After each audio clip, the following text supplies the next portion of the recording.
So সিরিজের শুরুতে আমরা দেখতে পারি যে বেন রাইলের কাছে আগে থেকেই স্পাইডারম্যানের পাওয়ার রয়েছে। 5 ইয়ার্স ধরে সে নিউ ইয়র্ক সিটিকে প্রোটেক্ট করে আসছে এবং নিউ ইয়র্ক সিটির সবাই তাকে দ্য স্পাইডার নামে চিনে। কিন্তু একটি ট্র্যাজিক অ্যাক্সিডেন্টের কারণে তার ওয়াইফ গাড়ি সহ পানিতে ডুবে মারা যায় এবং সে তার ওয়াইফকে বাঁচাতে পারে না। এরপর থেকে সে সুপারহিরোর কাজ ছেড়ে দিয়েছে। সে আর কখনো স্পাইডার নোয়ারের ড্রেস পরে বাইরে বের হয় না, মানুষদের মুসিবতের হাত থেকে বাঁচায় না। সে কোনো রকম নিজের জীবন নিয়ে বেঁচে থাকার চেষ্টা করছে। এখন আমরা প্রেজেন্ট টাইমে চলে আসি এবং বর্তমানে বেন রাইলি একজন ডিটেকটিভ হিসেবে কাজ করে। সো বেন একটি ক্লাবে এডিসন নামের একজন ব্যক্তিকে ফলো করছে। ক্লাবে থাকা একজন মহিলা বেনের উপর চান্স মারার চেষ্টা করে কিন্তু সে তাকে পাত্তা দেয় না। কিছুক্ষণ পর এডিসন বেনকে দেখে ফেলে এবং সেখান থেকে একটি দৌড় দেয়।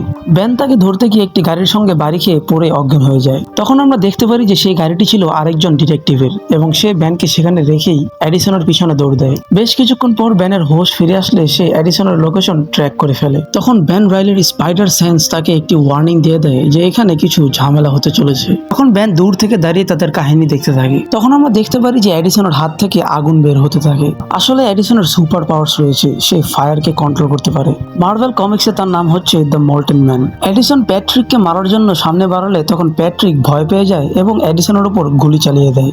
এডিসন সেখানেই মারা যায়, কিন্তু তার বডিতে থাকা আগুন অয়েলের সাথে মিক্স হয়ে সেখানে অনেক বড় একটি ব্লাস্ট হয়ে যায়। তখন বেন প্যাট্রিককে টেনে আগুন থেকে বাঁচায়। তখন বেন প্যাট্রিকের সাথে কথা বলে জানতে পারে যে উইনস্টন নামের ব্যক্তি তাদের দুইজনকে হায়ার করেছিল এই এডিসনকে ধরার জন্য। খুবই আজব একটা ব্যাপার। এরপর বেন চলে আসে তার অফিসে এবং সেখানে আমরা তার সেক্রেটারি জ্যানেটকে দেখতে পাই। সে বেনকে বলে যে বিজনেস এতই খারাপ যাচ্ছে যে ক্লায়েন্টটা যদি ফোন করতে চায় সেটাও পারবে না, কারণ বিল না দেওয়ার কারণে ফোন বন্ধ করে রয়েছে। ঠিক তখনই তাদের অফিসে একজন ক্লায়েন্ট আসে যার নাম হচ্ছে কার্মেডি।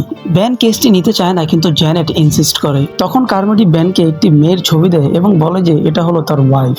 মেয়েটির ছবি দেখে বেনের মেয়েটিকে খুব পছন্দ হয় মনে মনে, কিন্তু সে ভাবতে থাকে যে এরকম সুন্দরী একটি মেয়ে এই বয়স্ক লোকের ওয়াইফ কিভাবে হতে পারে, নিশ্চয়ই এখানে কোনো ঝামেলা রয়েছে। কার্মেডি বেনকে বলে যে কালকে সকালে এবং বিকালের দিকেও তার ওয়াইফের সাথে তার কথা হয়েছে এবং তার কাছে যেই জায়গা থেকে কথা হয়েছে সেই জায়গার লোকেশনও রয়েছে। বেন কার্মেডিকে এই কেসটির জন্য পার ডে $10 রেট করে চার্জ করে। সো বেন কেসটি নিয়ে নেয় এবং কার্মেডিকে বলে যে 2 দিন পরে তার সাথে দেখা করতে, সে তার কেসটি সলভ করে দিবে। এরপর আমরা দেখতে পারি বেনের বেস্ট ফ্রেন্ড রবি রবার্টসনকে, যিনি হলো একজন ফেমাস জার্নালিস্ট। সে একটি নিউজ পেপার নিয়ে আসে যেটা পরে বেন জানতে পারে যে এডিসন অর্থাৎ মোল্টেন ম্যান যে মারা গিয়েছিল সে শহরের সবচেয়ে ডেঞ্জারাস ডন সিলভার ম্যানের উপর অ্যাটাক করেছিল। সে সিলভার ম্যানের বাড়িঘর আগুন দিয়ে জ্বালিয়ে দিয়েছিল, কিন্তু কোনোভাবে সিলভার ম্যান সেখান থেকে বেঁচে পালিয়ে যায়। তখন রবি বেনকে বলে যে শহরের খুবই খারাপ অবস্থা, এই অবস্থায় শহরের একটি সুপার হিরোর দরকার ছিল। অর্থাৎ রবি জানে যে তার বন্ধু বেন রাইলি হলো দ্য স্পাইডার এবং রবি বেনকে বলে যে সুপার হিরো হয়ে ফিরে আসতে, কারণ শহরের তাকে খুবই দরকার। সিলভার ম্যানের মতো মাফিয়া এবং গ্যাংস্টাররা শহরকে ধ্বংস করে দিচ্ছে, কিন্তু বেন কোনোভাবেই রাজি হয় না। বেন ভাবে যে দ্য স্পাইডার তো তার নিজের ওয়াইফকেই বাঁচাতে পারলো না, সে শহরকে কি বাঁচাবে। এরপর আমরা একটি ছোট বাচ্চা ফ্র্যাঙ্কিকে দেখতে পাই যে একটি টেলিফোন বুথ চালায়, যার খুবই অস্থির স্কিল রয়েছে পকেট থেকে জিনিস গায়েব করে দেওয়ার। সে ব্যানের অজান্তেই তার পকেট থেকে মেয়েটির ছবি নিয়ে নেয়। সে ব্যানকে ট্রিকটি দেখালে ব্যান তার ছবিটি ফেরত নিয়ে তাকে বলে যে পড়াশোনায় মন দিতে।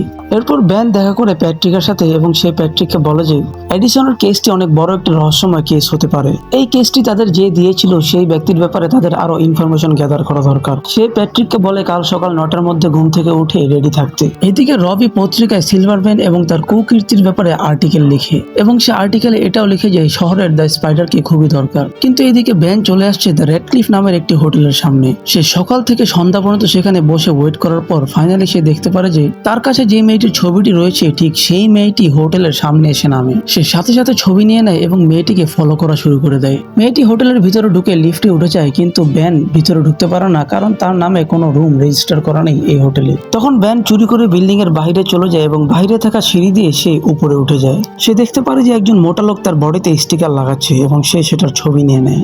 এরপর সে চলে যায় ফাইনালি সেই মেয়েটির রুমের বারান্দার দরজায়। সে লুকিয়ে ভিতরের সিন দেখতে থাকে। তখন সে দেখে যে সেই মেয়েটি একজন লোকের সাথে দেখা করতে এসেছিল। সেই ব্যক্তি মেয়েটির সাথে জোর জবরদস্তি করা শুরু করে দেয়। তখন মেয়েটি তাকে থাপ্পড় মেরে দেয়। তখন লোকটি মেয়েটিকে থাপ্পড় মারতে নিলে ব্যান তার ওয়েব শুট করে লোকটিকে থামিয়ে দেয় এবং সাথে সাথে সেখান থেকে নেমে চলে যায়। পরের দিন আমরা ব্যানের অফিসে উইনস্টনকে দেখতে পাই যে প্যাট্রিক এবং ব্যানকে এডিসনের কেসটি সলভ করতে দিয়েছিল।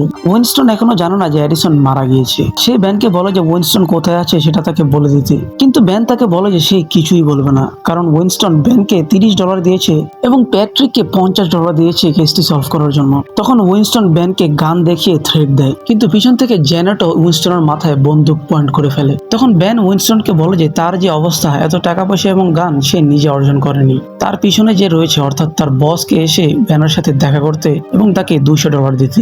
এরপরেই ব্যান কথা বলবে। তো উইনস্টন সেখান থেকে চলে যায় এবং তার গাড়ির পিছনে গাড়ি নিয়ে বসে থাকে প্যাট্রিক তাকে ফলো করলে দেখতে পারে যে উইনস্টনকে দেখা করে সিলভারম্যানের সাথে। তখন আমরা দেখতে পারি সিলভারম্যানকে, যিনি হলো এই শহরের সবচেয়ে বড় ডন এবং আমাদের সিরিজের মেইন ভিলেন, অর্থাৎ সিলভারম্যানই হলো উইনস্টনের বস। সেখানে ব্যানও লুকিয়ে পৌঁছে যায় এবং সে লুকিয়ে তাদের কথাবার্তা শুনতে থাকে। সিলভারম্যান উইনস্টনকে বলে যে তার ছেলেপেলেদের কাছ থেকে সে শুনেছে যে এডিসনের কাছে কিছু স্পেশাল পাওয়ার্স রয়েছে, সে যেভাবেই হোক এডিসনের সাথে দেখা করে কথা বলতে চায়। ব্যান যত টাকাই চায় তাকে সেটা দিয়ে দিতে। এটা শুনে তো প্যাট্রিক খুবই খুশি হয়ে যায়, কারণ তারা এখন যত টাকাই বলবে ততই উইনস্টনের তাদেরকে দিতে হবে।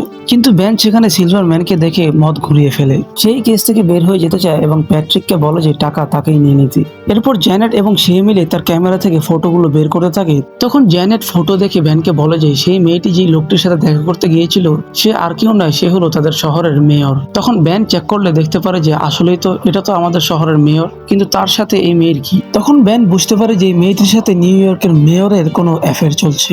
ব্যান কার্মেডিকে বলে যে সে তার ওয়াইফের খোঁজ নিয়েছে এবং তার ওয়াইফ কারোর সাথে দেখা করছে না। ব্যান অ্যাফেয়ারের বিষয়টা কার্মেডিকে বলে না এবং সে তাকে টাকাও ফেরত দিয়ে দেয় এবং সেখান থেকে কার্মেডিকে একটি বুঝ দিয়ে পাঠিয়ে দেয়, কারণ ব্যান বুঝতে পেরেছে যেহেতু এই জায়গায় মেয়র জড়িত, এই ব্যাপারটি নিয়ে না এগোনোই ভালো হবে। ব্যান বুঝতে পারে যে কার্মেডি সেই মেয়েটির হাজবেন্ড না এবং সেই মেয়েটিও মিসেস কার্মেডি নয়, এখানে নিশ্চয়ই কোনো ঝামেলা রয়েছে।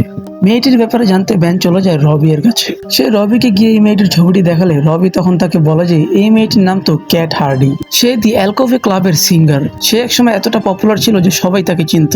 তখন ব্যান রবির সাথে মর্গে আসলে দেখতে পারে যে রবি একটি ডেড বডিকে ইনভেস্টিগেট করার জন্য এসেছে, কিন্তু তখন ব্যান দেখতে পারে যে বডিটি হলো এডিসনের। এখন তো পুলিশ জেনে গিয়েছে যে এডিসন মারা গিয়েছে। খুব শীঘ্রই সিলভারম্যানও জেনে যাবে যে এডিসন মারা গিয়েছে এবং প্যাট্রিক তাকে ধোঁকা দেওয়ার চেষ্টা করছে। সামনে প্যাট্রিকের উপর বিপদ আসছে এবং ব্যানের সিক্স সেন্স আবারও তাকে ওয়ার্নিং দেয় যে সামনে কিছু খারাপ হতে চলেছে। ব্যান তাড়াহুড়ো করে চলে যায় প্যাট্রিককে খোঁজার জন্য, কিন্তু সে গিয়ে দেখে যে প্যাট্রিকের কোনো খোঁজ খবর পাওয়া যাচ্ছে না। তো ব্যান একাই চলে যায় অ্যালকোভে ক্লাবে ক্যাট হার্ডিকে খোঁজার জন্য। সেটা ছিল তখন ক্যাট হার্ডির পারফরমেন্সের টাইম এবং ক্যাট হার্ডির গান তখন শুরু হয়ে যায়। ব্যান তখন সেখানে বসে থাকে এবং ক্যাট হার্ডির গান শুনতে থাকে। ক্যাট হার্ডির সৌন্দর্য দেখে এবং তার গান শুনে ক্যাট হার্ডিকে ব্যানের খুবই পছন্দ হয়ে যায় এবং ব্যান ক্যাট হার্ডির দিকে তাকিয়েই থাকে। তখন ব্যান সেখানে উইনস্টন এবং সিলভারম্যানকে দেখতে পায়। আসলে সিলভারম্যানই হলো এই অ্যালকোভে ক্লাবের মালিক। তখন ব্যান বুঝে যায় যে মামলা অনেক গভীর, সিলভারম্যানের সাথে ক্যাট হার্ডিরও কানেকশন রয়েছে, তাই ব্যান সেখান থেকে চলে যায়। ব্যান প্যাট্রিককে কল করার চেষ্টা করে কিন্তু সে তাকে কলে পায় না। তারপর আমরা দেখতে পারি যে প্যাট্রিককে আসলে সিলভারম্যান ধরে ফেলেছে এবং তাকে ধরে আধামরা করে ফেলেছে। আজব ব্যাপার হচ্ছে সিলভারম্যান এখনো জানে না যে এডিসন মারা গিয়েছে, তাই সে প্যাট্রিককে জিজ্ঞেস করে যে এডিসন কোথায়, কিন্তু প্যাট্রিক তাকে বলে যে সে তাকে গুলি করে মেরে ফেলেছে। তখন সিলভারম্যান জিজ্ঞেস করে যে সিলভারম্যানকে মারার জন্য এডিসনকে কে হায়ার করেছিল। প্যাট্রিক এটাও জানে না। রেগে গিয়ে সিলভারম্যান প্যাট্রিককে মেরে ফেলে। অন্যদিকে পারফরমেন্সের পর ক্যাট হার্ডির সাথে ব্যান গিয়ে দেখা করে। ব্যান ক্যাটকে জানায় যে গতকাল রাতে ক্যাটকে মেয়রের সাথে ব্যান দেখে ফেলেছিল। তখন রেগে গিয়ে ক্যাট তার বডিগার্ড ফ্লিন্টকে ডাক দেয়, কিন্তু ব্যান মেয়রের সাথে ক্যাটের সিনের ছবি তাকে দেখিয়ে দেয় এবং ব্যান তাকে বলে যে তার কাছে এই ছবির আরো নেগেটিভস রয়েছে। ব্যান ক্যাটকে বলে যে সে যদি চায় এই ছবিগুলো পাবলিকে লিক না হোক তাহলে ব্যানের কাছ থেকে তার এই ছবিগুলো কিনে নিতে হবে এবং ব্যান সেখান থেকে চলে যায়। তখন ক্যাট হার্ডি ফ্লিন্টকে ইশারা দিয়ে বলে যে ব্যানকে ফলো করতে। তখন ফ্লিন্ট ব্যানকে ফলো করা শুরু করে দেয়। ব্যান বুঝতে পেরে যায় যে ফ্লিন্ট তাকে ফলো করছে, তাই ব্যান পাশের একটি বড় বিল্ডিং এর ছাদে উঠে যায়, যে বিল্ডিং এ কেউ নেই, কারণ এই বিল্ডিং এ কনস্ট্রাকশনের কাজ চলছে। তখন ফ্লিন্ট তাকে ফলো করে ছাদে চলে আসে। সে ব্যানকে বলে যে বাকি নেগেটিভস গুলো তাকে দিয়ে দিতে, না হলে সে ব্যানকে মেরে সেগুলো নিয়ে নিবে। তখন ব্যান মানা করে দিলে ফ্লিন্ট ব্যানকে মারধর করা শুরু করে দেয়। ব্যান ফ্লিন্টকে থামাতে না পেরে সেখানে একটি পড়ে থাকা কাঠ দিয়ে ফ্লিন্টকে বাড়ি মেরে দেয় এবং ফ্লিন্ট অজ্ঞান হয়ে পড়ে যায়। তখন ব্যান চলে যেতে নিলে সে দেখে যে ফ্লিন্ট আবারও উঠে দাঁড়ায় এবং সে এক প্রকার আজব ধরনের আচরণ করতে থাকে। তখন ব্যান সামনে গেলে দেখতে পারে যে ফ্লিন্টের চেহারা একদম বদলে গিয়েছে। ফ্লিন্টের চেহারা আস্তে আস্তে বালিতে পরিণত হচ্ছে। আসলে ফ্লিন্ট হলো একটি সুপার ভিলেন যার নাম হলো স্যান্ডম্যান। ফ্লিন্টের পাওয়ার রয়েছে তার বডিকে স্যান্ড অর্থাৎ বালিতে ট্রান্সফর্ম করার। তখন ফ্লিন্ট খুবই রেগে যায় এবং সে উঠেই ব্যানকে আবারও মারা শুরু করে দেয়। সে এক ঘুষি মেরে ব্যানকে ছাদ থেকে ফেলে দেয়। তখন ব্যান ছাদ থেকে নিচে পড়ে যেতে নেয়। তখন সে স্পাইডার ওয়েব শুট করে সুইং করে আবারও ছাদে ফিরে চলে আসে।